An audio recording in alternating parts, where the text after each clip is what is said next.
Pagtatanim sa kabundukan ang kinagisnang pamumuhay ng mga katutubong mangyan sa Oriental Mindoro. Subalit kung hindi panahon ng pagtatanim, isang uri ng hanap buhay ang pinaghihirapan nila kung saan sinusubok ang kanilang tibay sa puyatan.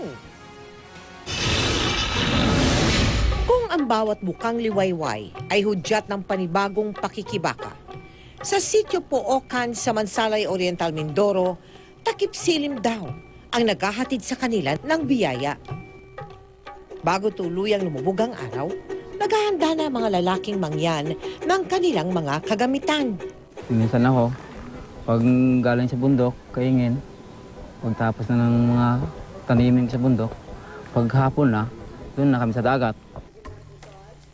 Maya-maya pa, nagsimula na si Mang Antonio at kanyang mga kasamahan na maglakad pababa ng kabundukan.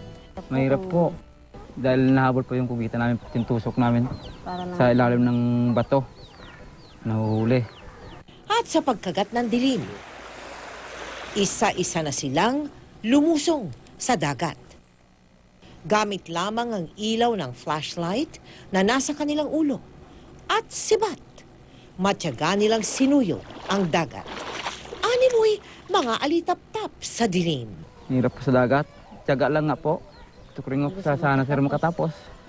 Sa tulong ng Evergotesco at Gotong Foundation Incorporated, nabigyan natin ng mga gamit pang eskwela ang 1,400 bata, kabilang ang anak ni Mang Antonio. Para kay Mang Antonio, patuloy siyang magsisikap at mangangarap upang ang kinabukasan ng kanyang mga anak ay hindi aandap-andap. Isang kinabukasan